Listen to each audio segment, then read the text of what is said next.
even well-dressed but miserable reformers. Yeah, I feel sorry for all of us. I slide into a seat next to my friend, and then I see something that stuns me. Hubots are in the audience too.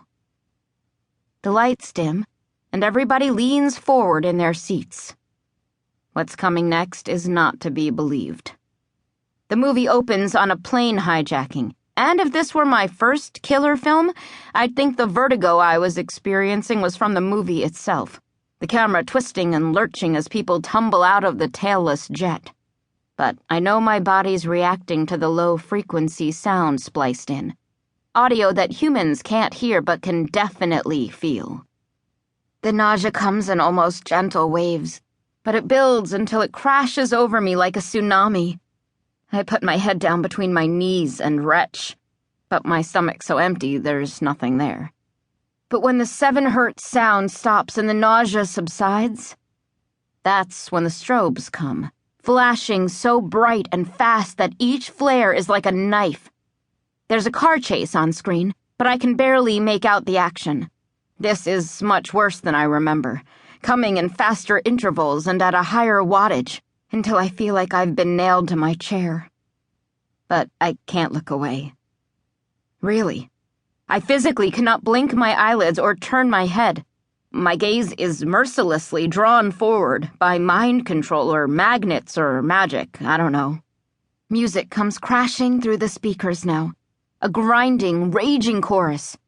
It's some death metal band's anthem, looped and distorted and layered.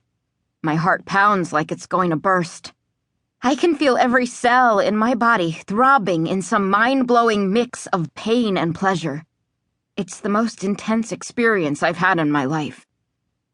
I'm scared and euphoric and sobbing and convulsing, and I know that the only thing I want in this entire world is to stare at this screen forever. I'm seeing double now, and my ears feel like they're ready to burst. The blood flows fast and hot through my veins. I can't think. All I can do is stare. And stare, and stare, and stare, and... My gaze is torn from the screen when I'm knocked sideways by a crushing weight. It's Stubbs, and he's off his rocker.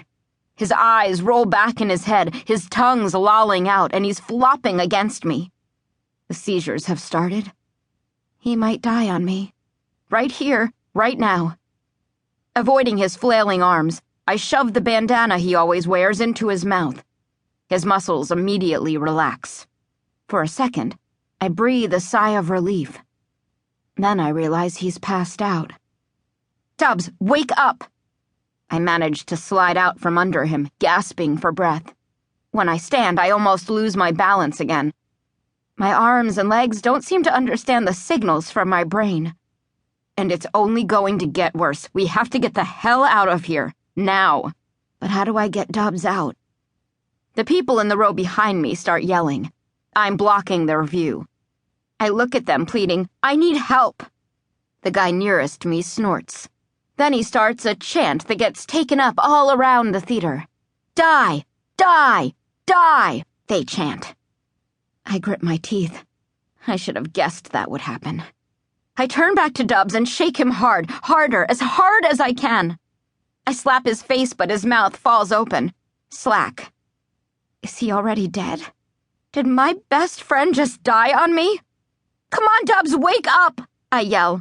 Wake up! Wake the hell up! I'm gasping for air. There's a strange electric whirring in the air, and my whole body starts to hum. My skin begins to burn, and I feel like I'm being cooked from the inside out.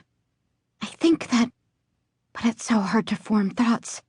I think we might die here, me and Dubs. Then a shriek rips through the air. The film junkies turn toward the back of the theater. Suddenly, there's silence. The movie sound goes off as the projector switches reels. Dubs has been one-upped. Someone else actually died. In the back row, a girl no older than I am, 15 or 16, lies spread-eagled across 3 seats. Her face is turned toward me. Her lifeless eyes stare straight into mine. Her mouth is frozen in a smile.